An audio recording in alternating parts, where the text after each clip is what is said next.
Hello दोस्तों, आप सुन रहे हैं सुपर न्यूज भोजपुरी में। स्वागत है। अंकुश राजा जी का एक और लोकगीत का पोस्टर लॉन्च हो गया है।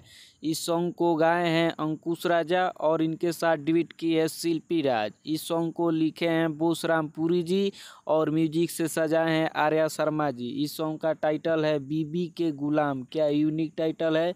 इस सॉन्ग को वीडियो डायरेक्टर किए हैं आर्यन देव जी और इस वीडियो में अंकुश राजा जी के साथ एक्ट्रेस लीड की हैं शिल्पी राघवानी। क्या ब्लॉकबस्टर एक्ट्रेस हैं। इस सॉन्ग को अंकुश राजा ऑफिशियल यूट्यूब चैनल पर 1 से 2 दिन के बीच में फुल एचडी वीडियो रिलीज कर दिया जाएगा।